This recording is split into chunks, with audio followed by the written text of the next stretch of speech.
Thanks, everyone. Welcome to the summer 2025 virtual curriculum of the USACM TTA on large-scale structural and system and optimal design.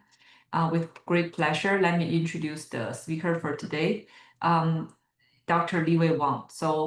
Dr. Liwei Wang is an assistant professor from the Carnegie Mellon University, and he's from the mechanical engineering department.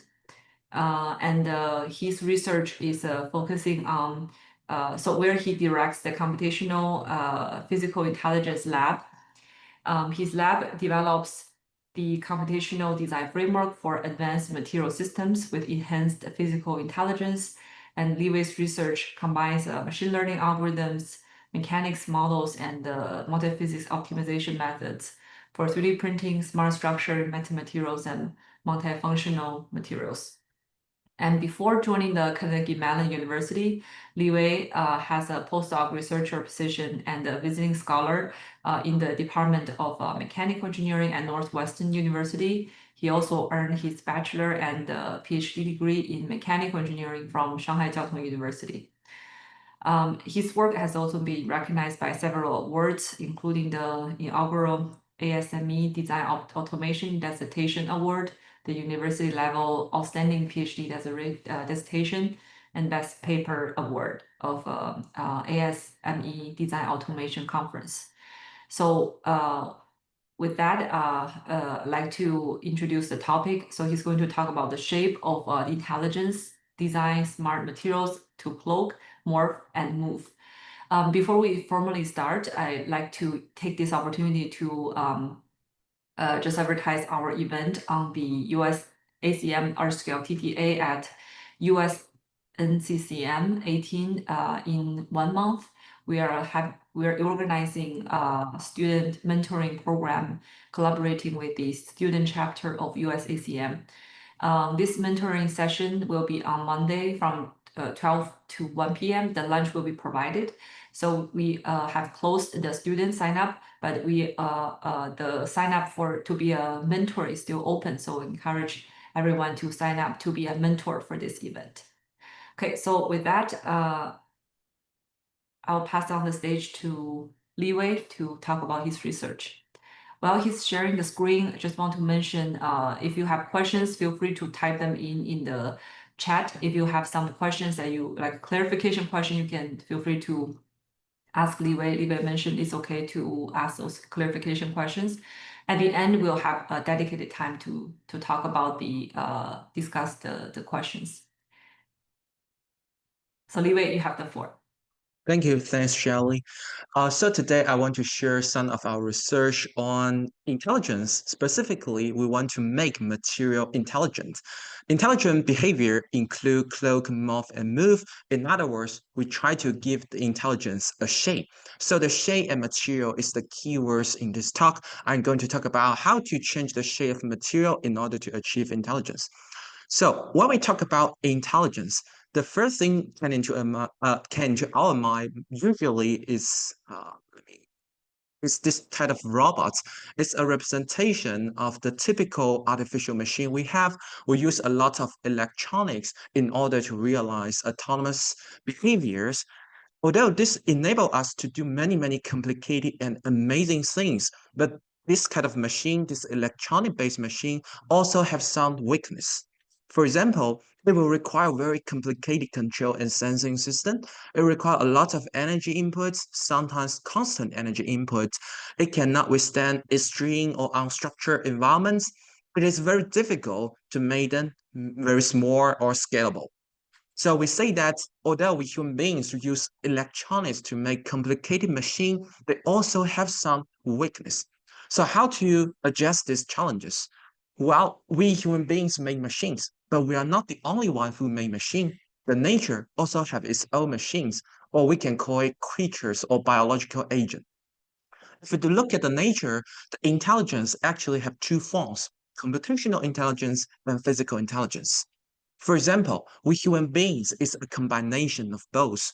We have brains, which we will do abstract logical reasoning, calculation, and information processing. with which we can think, learn, and memorize. Meanwhile, we also have a body. Inside our body, different materials, structure, chemicals, organs, they work together to achieve certain intelligent biological function. So we call this intelligence physical intelligence because those intelligent behavior are directly embedded into the material and structure we use. It involves the deformation and movement of the physical structures. So, although we say that rationale or computational intelligence is what differentiates humans from animals, if you look at the nature, you will see that they rely more on the physical intelligence. For example, if you look at the octopus, they have a smaller brain, but they can perform very complicated movement of the pentacles. Flowers, the viruses, they don't even have a brain, but they can perform autonomous tasks at different scales under different conditions. So all these living creature, they outsource or replace some physical intelligence or some computational intelligence with physical intelligence. As a result, they're easier to control, they require less energy, and they become more robust and scalable. So this is something I want to achieve in our artificial machine. I want to promote its physical intelligence.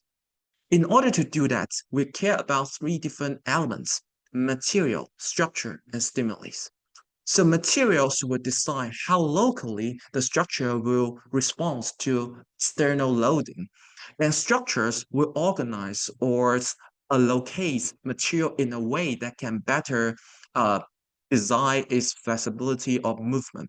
And stimuli provide you some controllability or adaptivity to the environment. Ideally, these three elements should be combined together.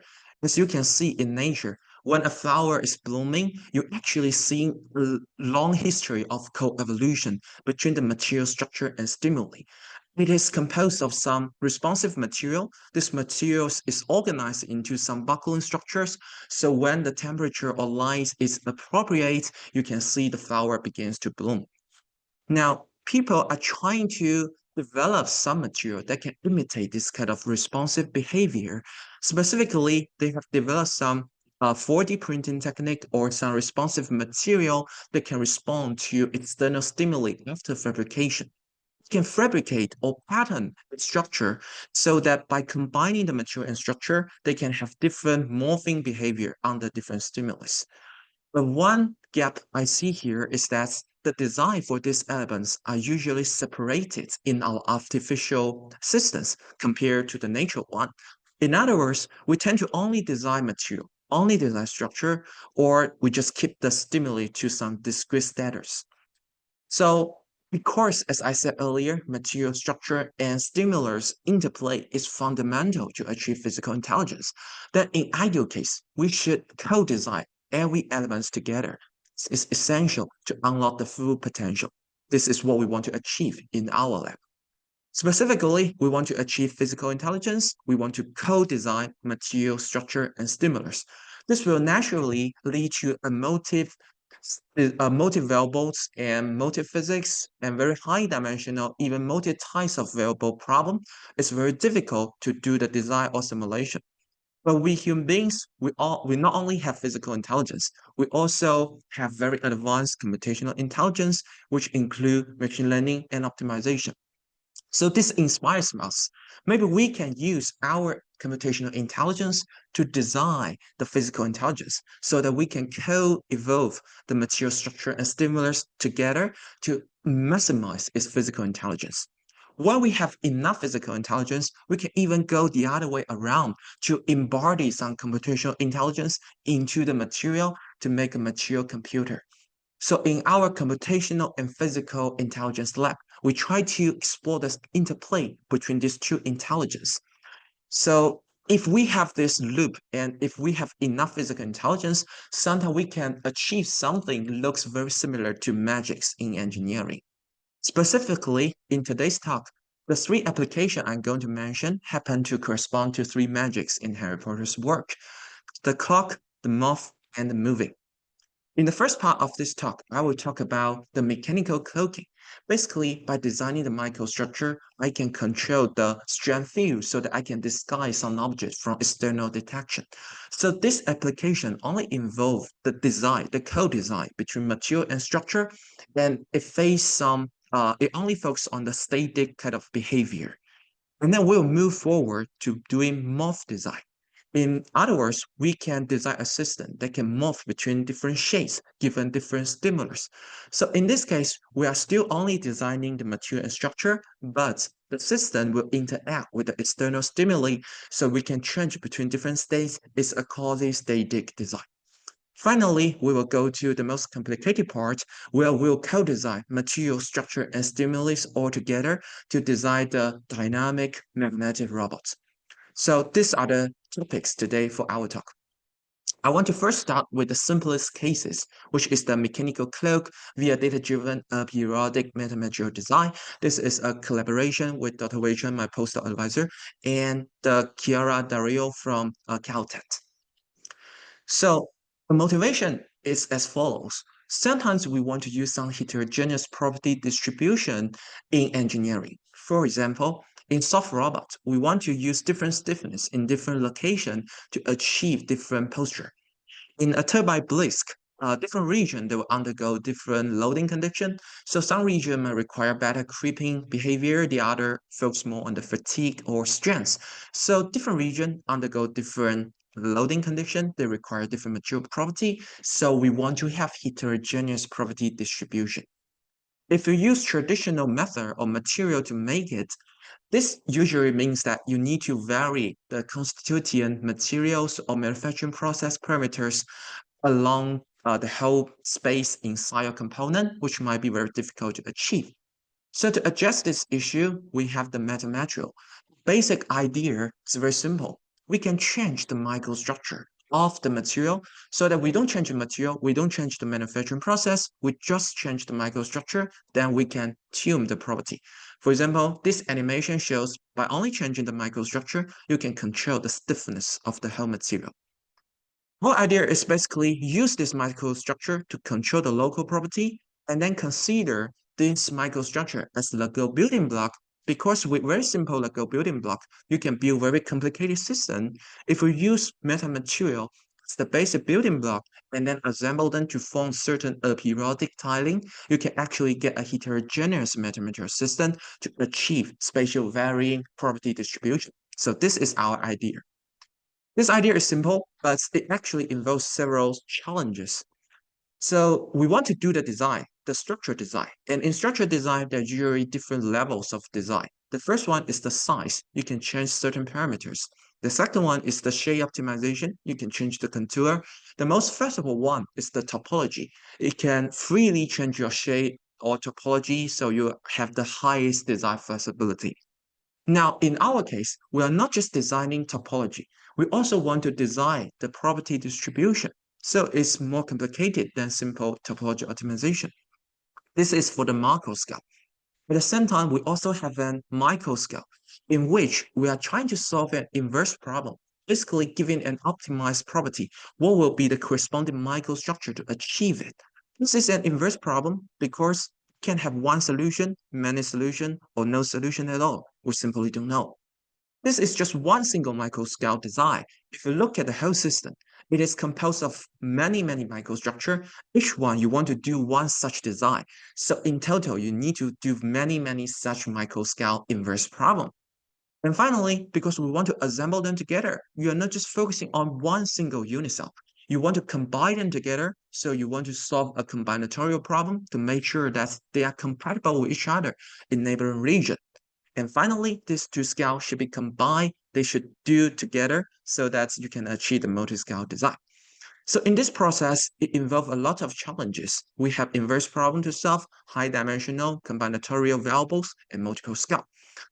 So to solve these challenges, people are exploring two different directions, machine learning and topology optimization. They're both very effective methods, and they have their own pros and cons. For machine learning, it's very efficient, but not that generalizable. When you change the data or change the loading condition, sometimes you need to retrain your model. Topology optimization, on the other hand, is very general. You can freely change the target or loading condition, but sometimes it's not that efficient. So our idea is to combine them together. We use machine learning in the micro scale because micro scale, the unit cell is more regular, the loading condition is more easier to define. And we use machine learning to find certain latent representation for those complicated structures. And we also use it for surrogate modeling and generative design for the inverse problem. And then we combine it with the topology optimization at the macro scale because it's more generalizable to do the code design and ensure compatibility. We combine them together to form what we call the data-driven multiscale metamaterial design methods. So in this talk, I only show one application, which is the mechanical cloak. Idea is that if you look at the Harry Potter's movie, it has an invisibility cloak which can make you invisible. So here I want to achieve similar things, but what I want to achieve is the mechanical cloak. So it will not make you invisible, but it can make you unfeelable. Basically, let's say I have a homogeneous structure where you compress it, you will have a uniform distribution. Now, if I have an object in the middle, for example, a void, then it will greatly disturb the whole displacement field. So by touching the surfaces, you can feel that there's something inside.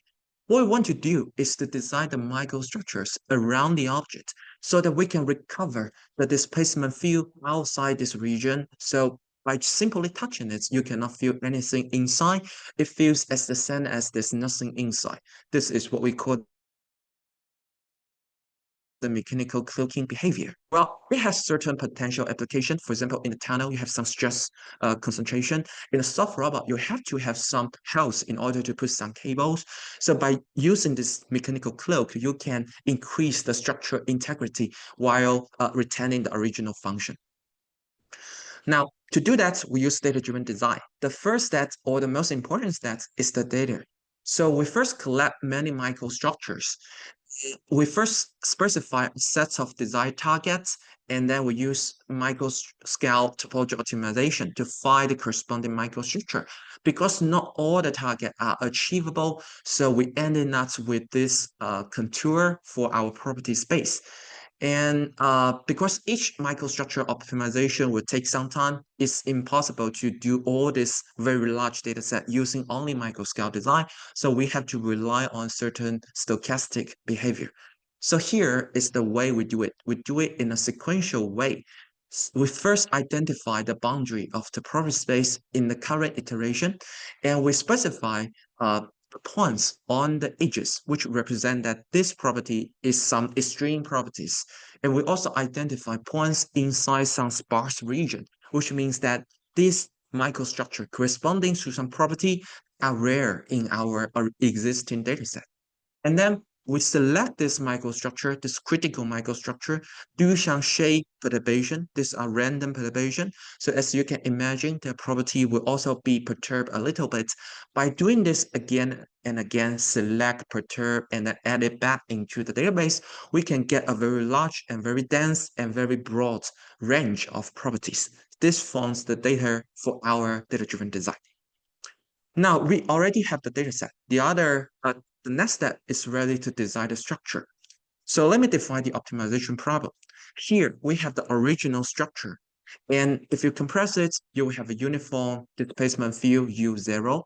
If you have something in the middle, for example, void, it will disturb the displacement field become U. U is different from the original one, U0. What we want to do is to design the clocking region and the microstructure inside this clocking region so that everything outside this clocking region will remain to be the original U0. So this is the goal. So there are two design variables. The first one is where do we want to put the cloaking region? So we use the binary representation. 0 and 1 represent surrounding and cloaking region, and we relax it to be continuous and use heaviside projection to approach the original binary solution. And then we combine with the property design, each location, we have the stiffness tensor as design variable, and they're constrained within our database we just generated. And these two are coupled together so that we can concurrently design the topology and the property distribution. And this form our optimization problem, and we solve it iteratively, so we get the final distribution for the heterogeneous property we want at the macro scale. Now we have the microscale property. The next step is to find the corresponding microstructure, assemble them together. This is an inverse problem that are difficult to solve. So you can either collect them from the database, or you can use some generative model to generate some new design. Here we are using the variational autoencoder. It basically uses neural network to construct a two-way mapping from the complex microstructure to some low-dimensional latent spaces. During this mapping, we also simultaneously train a surrogate model to predict the stiffness tensor from the latent space so that we can enforce or encourage the latent variable to have certain physical information. This leads to very meaningful latent space. Specifically, we observe three very good features of the latent space: semantic, structure, measure, and generate. So for semantic, it means that microstructures with different physical property tends to cluster at different region in the latent space. It's like a conceptual map. You can always go from one concept to the other. For example, I can go from low stiffness to high stiffness, and then I use the decoder to reconstruct the corresponding microstructure from the past in the latent space. Then I can get a graduation change from low stiffness to high stiffness. We also have another feature, which is the measure tells us how similar two microstructures are. So we can simply do a clustering in the latent space and then reconstruct, and then we can get diverse candidates for the target property. We can also do interpolation so that by combining the diversified measure and the generation, we can travel along certain paths at different cluster region, and we can get different metamaterial family, which form the functionally graded materials. Now with this, you can see that latent space actually become a control panel. You just move around in the latent space, you can achieve very complicated control on the structures as well as the property. So with this, we can do this inverse design. Now, we have the macro scale design, we had the micro scale design. The final step is to assemble them together. Let's say we have an optimized macro scale property. For each location, we already use the generative model to get the candidate unit cell. We have multiple diverse candidates. Now, if you randomly pick them and then combine them, they might have some mismatching issue. So we really want to make sure the neighboring unit cell are compatible with each other. To do this, we actually use a graph optimization technique. We transform the original structure into a graph. The graph have a node. Each node, we have a label to represent which candidate we choose, and each label corresponding to one nodal energy. This energy tells us how much or how similar the target property and our desired property. And then to consider the compatibility, we also associate each edge with an edge energy. So it basically tells us how compatible in terms of geometry and mechanical loading paths. By combining together, the problem now became we want to choose the right label for each node so that the total energy of the graph can be minimized. This can be efficiently solved with the dual decomposition in graph optimization, so we can quickly obtain the assembled heterogeneous structure that have this compatible tiling. We already use it to achieve certain target deformation. For example, you can achieve this bridge-like shape by compressing it, or this kind of opening mouth structure, or this smiling and crying face by compressing and stretching the structure. Now we are ready to do the cloaking design. So our method is capable of many different boundary conditions. This one is the displacement-free boundary condition. We assume that we have the compressing displacement on the left and right hand side. So on the first row, you see the uniform deformation. In the second row, you see if I have a void but without a cloak, we will have a pop parts in the top and the bottom. This is because the void disturbs the displacement field. Adding the cloak around it, we can recover the original displacement field. Our optimization can also accommodate different shades of the void. For example, here is the Mickey Mouse shade. It has larger disturbance. We can still recover it. We can also adaptively change the cloaking region. So here, still the cloaking mouse, but because we change the cloaking region alongside with the microstructure, it achieves better performance. We can also accommodate double voids. So in this case, the voids are interact with each other, but by using our method, we can still achieve the mechanical cloaking behavior. We can also accommodate different base cells. So here we'll use a more compliant unit cell. As you can see, the disturbance is much larger, but by adding the cloaking in the middle, we can recover the original displacement field. So this is the mechanical cloaking design in which we co-design the material and structure together to achieve a static performance under the mechanical loading. In the second part, I'm going to switch the gear a little bit to take into account the stimuli so that our system will not be static. It can change its state. So this part, I'm going to talk about the physics-aware differentiable design of magnetically actuated kirigami for shape moving. So this is a collaboration work with Rennie Zhao at Stanford University. So the system we just talked about, the heterogeneous mathematical system, we co-design material and structure so that given certain input, like the loading, we can get certain output, like the recover displacement field. You can consider this as a calculator because with calculator, all the functionality is pre-compute or pre-assigned. So given inputs 1 or 2, you can only get a fixed output. You cannot change the setting. If you look at the computer we can actually do programming. So given the send inputs, by changing the script, you can get different outputs. The script is written by different computational language. So this is something we want to achieve. If we want to achieve this in material, we actually get what we call the programmable material system. In this system, material and structure still co-design together, but they will also interact with the external stimuli. So when stimuli change, the state of the system will change so that it will give you different input-output pairs. So this is what we want to achieve, the programmable material system. Now, because we use this metaphor, the language we are using in computer, like Python and C++, the language we are using in programmable material system is the structure and the stimuli responsive materials. So stimuli responsive material is a type of material that can change its property or shapes in response to external stimuli like magnetic field, light, or pH. So here, only focus on the hard magnetic soft material. We are also working on liquid crystal elastomer or other responsive material, but because of the time constraint, I will only focus on this material that will be actuated by external field. The idea is that when we're doing 3D printing, we'll embed certain particles. These are magnetic particles, and they will be magnetized along the printing path. When you expose it to other external magnetic field, this magnetic particle try to realign themselves along external magnetics. So it will induce certain torque so that it will have the global value or global level deformation. So you can see if this particle is perpendicular to the external magnetic field, it can have the highest torque.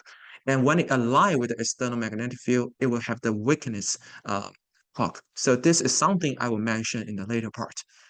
So this type of material have already been applied to many applications. For example, we can make some origami robot. We can use it to do some thread-like robot to go into human body to do some minimally invasive surgery. So the goal in our task is use this material to do shape morphing. This corresponding to Hercules transfiguration. With this transfiguration, you can transform from one shade to the other, like from the bird to the shade, so you can perform different functionality. Now, if we can have this magic wand in our engineering design, this means that we can freely change the shape of our system to perform multiple tasks. This is very helpful. For example, researchers have already used these concepts in doing the soft robot. So on land, it can have these legs. Into the water, they will change into things. So no matter on land or in the water, the robots will always have the highest energy efficiency. We can also use it in the outer space to expand the solar panel. So these are the application of shape morphing. It will be very helpful. Now, if you look at a typical shape morphing process, let's say we go from a square into a circle, then you look at the local region, it will have very large distortion. If you use continuous material to achieve that, it will be very difficult to achieve this behavior. That's why here we decide to use kirigami. Kirigami basically means paper cutting. It allows certain discontinuity between those material so we can have larger deformation. That's why we have greater flexibility in shape morphing. And this is the structure side. In the material side, we want to use the hard magnetic soft material, and we want to combine them together. But the issue is that if we only focus on kirigami, which is most of existing design does, we actually only focus on the kinematic. But here, we also want to focus on the material responsiveness. So we want to consider the physics as well. Issue is that physics is often overlooked in existing kirigami design. So although we have many amazing kirigami design, most of them can only be actuated by pushing or stretching by hand. So we want to actuate it using magnetic field. That's why we want to consider physics as well. So the way to doing it is as follows. First, we have a compact periodic cutting, and it's formed by this very regular square. When you stretch it, it will deploy, it will rotate, so it will form a larger square. This process will always be feasible as long as the angle and the edges satisfy certain geometrical compatibility constraint. Now, because we're considering the magnetic field, we also want to achieve physical equilibrium, but most of the time, this will not be satisfied without any design. The second issue is that we are not just want to achieve this very simple square shape. We want to achieve our own shapes. So you can use conformal mapping to change the shape. But in this case, because we changed the edges, so they are no longer compatible with each other. So in this case, both geometrically and physically, the system become invisible. So our goal is to introduce the optimization so that we can ensure both geometrical and physical compatibility to achieve this active kirigami shape morphing. To do this, we introduce these different variables. The first one is the nodal location for each panel so that we can decide the shape of those kirigami panel and the cutting. And for each panel, we also need to design its orientation of magnetization so we can control how it will respond to external magnetic field. To ensure geometrical compatibility, we apply certain constraints on those nodal and edges. For physical feasibility, we develop and reduce order physical model and combine it with the optimization to ensure physical feasibility. So the main challenge here is how to consider this physics while achieving differentiability, because gradient or sensitivity is critical to our optimization. And this is a very complicated process, how to get this gradient when you consider the physics. So this is the problem we are trying to solve. The way we are looking at it is first go back to the original very simple deploy process. We start from zero angle, gradually deploy it. You can see that it has a gradual change. Each state is based on the previous strength. If I draw the energy, so here the purple one is actually the magnetic energy. The blue one is the elastic energy, and they combine to form this total energy. In this deployment process, the elastic energy will increase, the magnetic energy will decrease, so they will reach certain energy minimum. This is the stable state. But sometimes the target shape will be away from this equilibrium point, so our goal is to merge these 2 points together. So in order to do that, we want to have gradient, how to make the whole simulation differentiable. And here, I actually draw the inspiration from machine learning. If you look at the recurrent neural network, each layer we share the very same parameters and neuron, but as our time proceeds, we use this previous state as the input for the next state so that we can sequentially update the state. And then because the whole process is sequential, we can go backward to make it differentiable. So this is very similar to our kirigami. Our next state is based on previous state. We just made some small modification. So we can consider kirigami as a generalized recurrent neural network. The reason I want to make this metaphor is that if you look at the neural network, we have forward propagation to compute the performance, and then we have backward propagation, which is basically chain rule to get the gradient.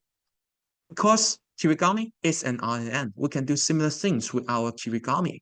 So here we start with the first row of the first column of the panel. We can derive the nodal location for a given angle. And then we can propagate this solution to all the panel we have in the kirigami. They form a forward computational graph. And then we can go backward to trace back into original state to get the gradient with respect to all the desired variable we have, so we can make the whole process differentiable. So this is the idea. With that, we had the physical model, we make it differentiable, and then we combine with the optimization. Here is the desired result. The task I want to achieve here is go from a square state without any actuation, it's a compact state, and then After I give it a vertical actuation magnetic field, it will go to the deploy state, which will form a circle. By doing the optimization, you can see that we get an aperiodic cutting. Each panel have very different orientation of the magnetization. If you look at this energy analysis, look at the red curve here, you can see that the deploy state tend to be the lowest energy state, so it's physically feasible and geometrically feasible. Because we are using optimization and physical modeling, we also use some experimental validation to validate the whole design. So here, Professor Zhao at Stanford University used 4D printing to print this structure and expose it to magnetic field. It will deform into the shape as we design. And we can freely change the external magnetic field using the same optimization algorithm. We can achieve the very same target shape. So here, we all want to go from a square into a circle. When the magnetic field is very weak, you can see that almost all the panel have the magnetization orientation perpendicular to the external field. As I mentioned earlier, this can induce the largest torque. So even with weak excitation, it can still go into this circular shape. If you're in the middle, you can see that the orientation slightly tilted. And if you go to very large excitation, it's more than enough to uh, stay in the stable state in this circular shape. Then you can see that some of them actually align with the external magnetic field, so it can reduce the magnetic torque to still stay in the equilibrium state. So this is the idea of co-design the material and structures together. We are using optimization, which means that it's generalizable. So here we can go from some rectangular state to any shapes you want. So here we have egg hard, and we have convex concave shape. We also have very large ratio change from the original compact state to the deployed state. Everything can be finished within 1 or 2 minutes because the whole process can be made parallelizable, and the differentiable things made the optimization very effective. Besides the two states, compact and deploy, we can also do multi-state. So here, you are looking at a structure where without any actuation, it is in deploy state. If now I give it a downward actuation, it will go to the first compact state.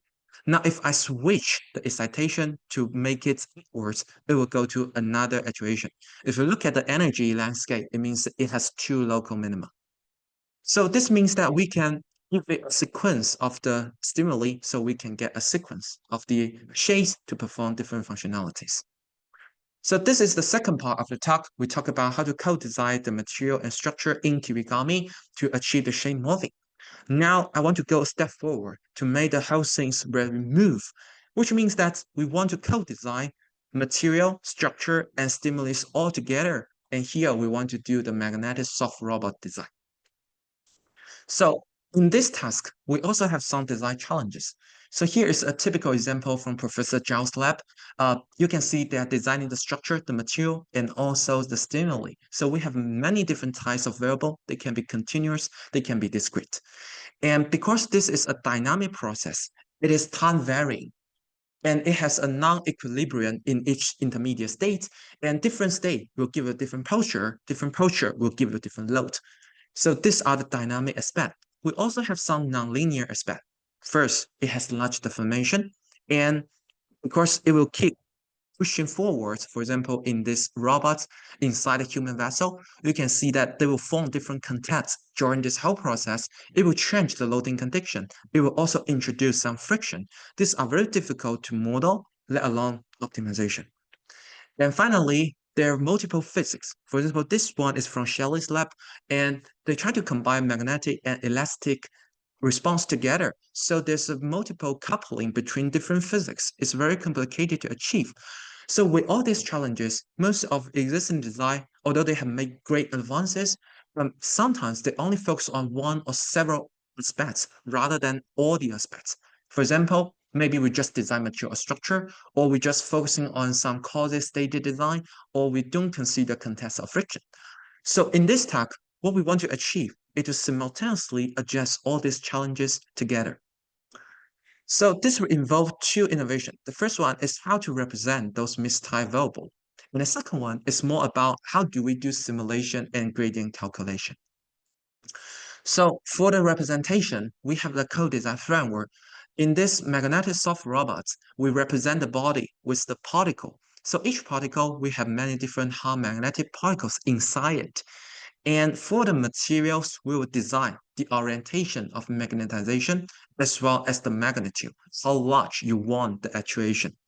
And then we also have the stimuli. The stimuli can be static, can be dynamic. So here we use the sigmoid function. We were designing its frequency, its magnitude, and its orientation for the external magnetic field. And finally, we had a structural design. Basically, it means in a particular region, whether we want to have on materials or not. So we still use binary 0 and 1 to represent it, and we relax it to continuous and use heaviside projection to iteratively approaching the binary solution. By combining all this together into the magnetoelastic energy function, we can couple them all together to do the concurrent optimization. So now we have the representation. The second issue or second innovation is really about the simulation and gradient calculation. So here we use material point method because fine elements sometimes will have some difficulties for large deformation and contact, but material point method is very good to handling this issue. So for a body, we use some particle to represent it. This particle can move, so we consider it as a Lagrangian viewpoint. And we overlap this Lagrangian particle with Euler mesh. So in each iteration in the simulation, we will transfer the physical information, including the mass, velocity, or momentum, from those Lagrangian particles onto the nodes on those Euler mesh. And then we can compute the velocity and momentum for each node, and we can impose some boundary condition. For example, when they have contact, when they have friction, we can do some special manipulation on those grids, and then we can update the velocity.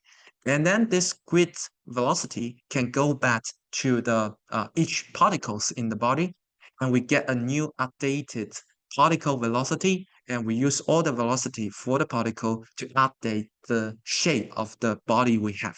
So this process is the typical material point method. We do it step by step iteratively, and because each step is very simple and differentiable, we can always go backwards to do auto differentiation to get the gradient. So this is the trick we are going to use. It has already been used in designing or simulating some soft robots or some computer graphic in the computer games. So it's very appropriate to be used in our specific application. So we have the representation, we have the simulation, and we combine with the optimization. Now I want to show you some example for the design. The first case is the magnetic soft continuum robot. It basically is a thread-like robot that can go into human body. At the tip of this robot, you have this magnetic soft material. It can be controlled by the external magnetic field to navigate the robot. So it's very important that we have enough controllability or designability on the direction of the tips. So here, let's start with a very simple cases. I have this kind of robots. It can be represented by a beam, and we have an optical. The goal I want to achieve is to co-design the material magnetization as well as external magnetic field so that I can maximize its vertical deformation. If I don't do any design, and you can see that it will deform in this way, it will contact with its optical, but the deformation along the vertical direction is not that large. Now let's do some design. First, only focus on stimulus. So you can see that compared with the initial cases, actually switch or rotate the external magnetic field. So most of the magnetization orientation along the robots after the actuation will become perpendicular to the external magnetic field. As I mentioned earlier, this can maximize the torque, so it can have the largest kind of vertical deformation. If you fix the stimulus, only design the material, you can see that right now the distribution of magnetization change so that after the deformation, again, each segment have its magnetization almost perpendicular to the external magnetic field to maximize its deformation. Finally, we can co-design material stimulus altogether. So you can see that the orientation changes, the magnetization within the material also changes. So this actually gives us the largest deformation field, which means that with higher design flexibility, you get better performance. So because we are using parallel computing and everything is auto-differentiable, so it can be finished within 5 minutes. Now let's go to another cases, which is the shade morphing. I want to achieve this kind of shade after the actuation. So as you can imagine, in order to achieve this, in the first part, I want to have the counterclockwise deformation. And in the later part, I want to use the clockwise bending in order to achieve this target. Now, if I only design the stimulus, cannot achieve this because stimulus only give you global control. So you can only achieve this anti-clockwise bending. You cannot achieve the other direction in the later tips. Now, if you only design the materials, you can see that some region we don't actually have the magnetization and we change the magnetization orientation alongside the beam. So at the first part, we still have this anti-clockwise bending. In the later part, we switch the direction of bending. This is because materials give you the flexibility to have some local control. So we say stimulus have global control. Materials give you local control. So by combining them together, you can get the best result. Finally, we all can also do this multitask kind of behavior. We have two tasks. The first one is maximize the vertical deformation. The second one is do shade morphing. Different column represent different design setting. The first column only optimize stimulus. And we say stimulus only give you global control, so it can perform very good for this global target, but it cannot achieve good for this local morphing target. If you only design material, as we said earlier, material only give you local control, so you cannot get good performance for this global target, but you can achieve relatively better in terms of the shade morphing. Only by combining material and structures and design them together, you can achieve this very good trade-off between the global task and the local task. And these are the quasi-state design because we only have two states, actuated or not. So here we are going to the dynamic cases. Here you are looking at two different soft robots. The only difference is the aspect ratio of the geometry. For the first design, it's a slender beam. So if you wanted to move under the excitation, you can imagine it might have some crawling kind of motion pattern. If you look at the second soft robot, they have larger aspect ratio, which means that it's most likely that they will develop certain working patterns. So the goal here is to design the material orientation, the excitation signal, so that we can make the soft robot to move the fastest. And then for this worker, because we have larger aspect ratio, we can also co-design its topology. So these are the design setting. Now let's first look at the crawler design. Here I design it under different roughness. So when the ground is very smooth, you can see that after the design, we actually have this propagation of the hump. It forms a certain mechanical wave. At first, we have peak here, and then it will propagate all along to its head, and it can form this forward moving pattern. This is actually very similar to the caterpillar moving patterns we discovered a long time ago, and it corresponding to the inverse moving pattern. Now, if you increase the roughness, you can see that the signal began to have higher and higher frequency, and the wave can have smaller kind of waves length. So you can actually observe multiple peaks inside this robot. This is actually very similar to the forward moving pattern in the caterpillar. So here we didn't do any heuristic or no a prior design. We don't give it any human instruction. Only by optimization, it can automatically evolve this natural light behavior. So another thing here is really about the topology design. So here, because we increase the aspect ratio, you can see that compared with the previous crowding design, right now you have a very different moving pattern. It involves two links, so they can move they can move periodically to achieve these moving patterns. And I want to quickly show this optimization history. If you look at the second worker, it has a very smooth optimization history. You can see that originally everything is solid, but it gradually involved these two links, and then we assign different orientation for different location. For the other worker, the scenario is more chaos because here you can see a large jump. is corresponding to this iteration in which originally we only have one limb and it evolve or grow another limb, and this limb is out of contact with the ground. It somehow make it lose the balance, but we can see that it quickly recover by grow its limbs again. So it forms this two-limb structure, and then it can optimize the whole performance. And we can also do it for 3D and differentiate. So here we're doing it for a 3D slender beam or 3D cylinder. It can still achieve this moving pattern by design. So that's all about the things I want to talk about today. The key takeaways are follows. The first thing is that we really want to achieve physical intelligence. This physical intelligence is made possible by material structure and stimuli altogether. It does not require any electronics, which make it more flexible and more scalable. And in order to do that, we say co-design is very essential because all these elements will interact with each other. So we want to co-design them together. And this will be a very complicated process where machine learning and optimization can come into play. They can tackle some challenges and quickly respond to new design scenario.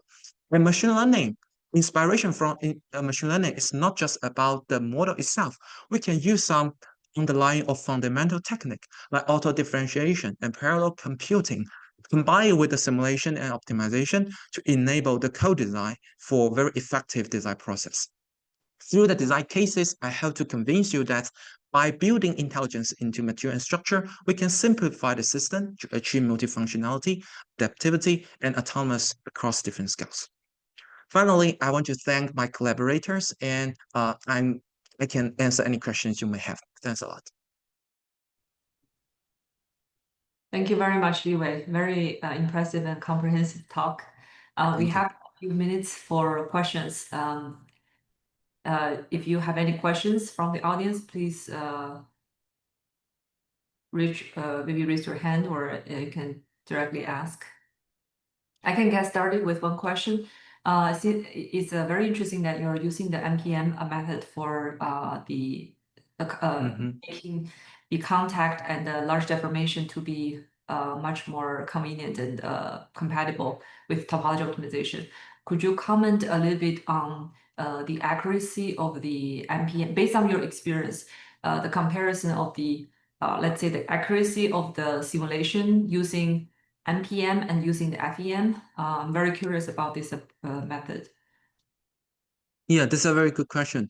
So one advantages of MPN is that it kind of hybrid the Lagrangian and Euler view. At the same time, it can still preserve the rigorous of the derivation. So theoretically, it will be very accurate. But if you want to make it accurate, it's similar to finite element. You need to increase the resolution. You need to reduce the time step. Sometimes it might not converge. So I would say if setting is appropriate, you have enough resolution and time steps. Based on existing research, they do some experiment and they compare it with finite element simulation experiment and MPN. They actually have acceptable accuracy. Sometimes it even have percent accuracy as finite element. So I think for that case is totally acceptable because we're just doing design, we can still do some fine tuning after the initial design. But on the other hand, right now, we didn't do any experimental validation for our design work. So this will be our future work. But right now, I feel it can give you enough accuracy, at least for the initial design. I see. Yeah, it makes a lot of sense. So basically, but for the comparison, like the numerical verification with FEM, Yeah. there's not yet to be verified for the particular problem you're working on. Yeah, I think they only verify it's under quasi stated state for this magnetic actuation. And they also verify it for some pneumatic actuation in dynamic cases. But Okay. for dynamic simulation under magnetic field, I didn't think there's very rigorous comparison with the experiment and simulation. I mean, with the FEM versus MPM. Also, I didn't see that. Based on my research literature review, there's no magnetic field actuation-based dynamic simulation. Gotcha. Yeah. Yes. Thank you. And any questions from the audience?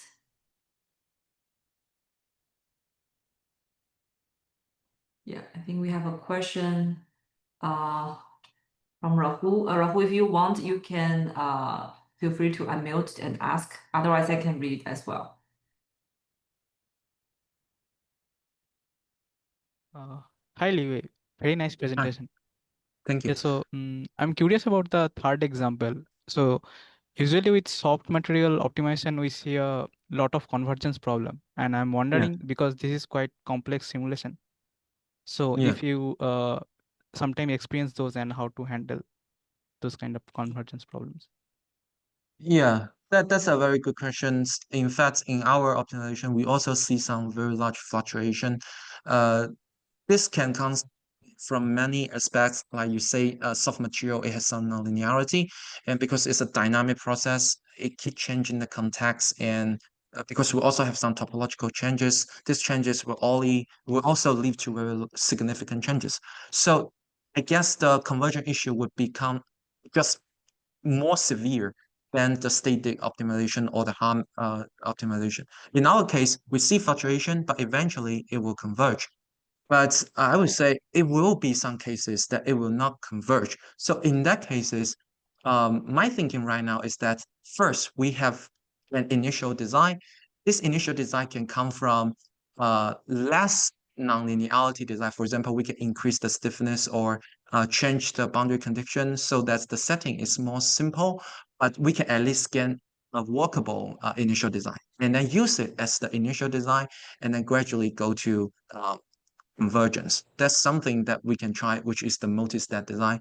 Another case might be we can think about whether we can use machine learning to help these cases because no matter for finite element or this MPM method, the time step or the resolution always have a large influence in terms of convergence. If we have enough training data, we can actually accelerate the whole process so that we can use very small time step to ensure the convergence, but use machine learning to accelerate the whole process. So I guess these are all possible solution. It really require innovation in both simulation and optimization and sometimes machine learning together. Yeah, right now I don't have a ideal answer to solve this convergence issue, but I feel this is a very promising direction. Yeah. Yes, yeah. Thank you very much. Thank you, Rahul. Any other questions?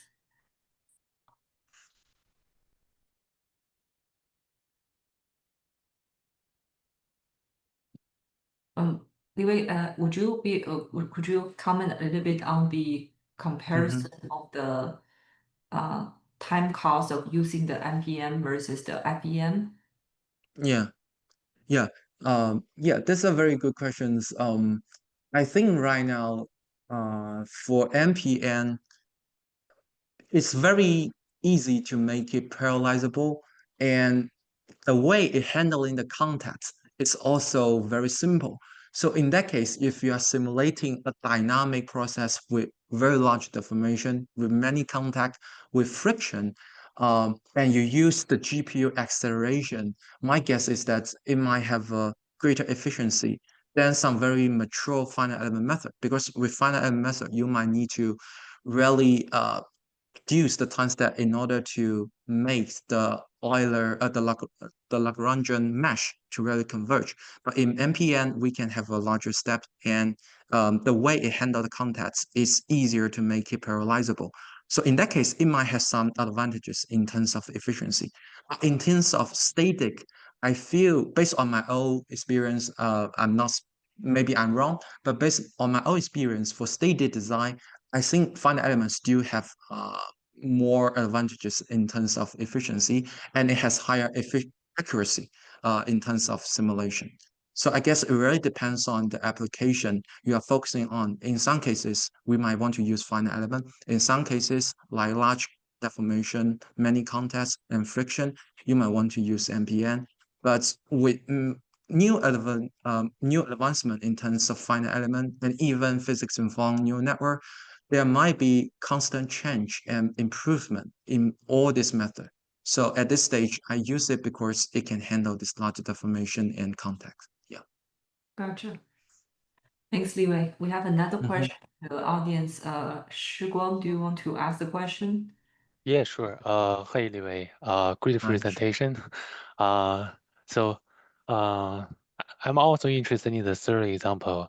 You actually Mhm. showed there's the external forces. So it's like a sine and a cosine Yeah. can external forces. So I just wonder, is that a external forces one of the design factor that you consider? How about you, Yeah. I mean, changing the let's say magnitude and force and the directions of the external forces? Yeah. So here Okay. we have design variable coming from three different sources, material, structure, and the stimuli.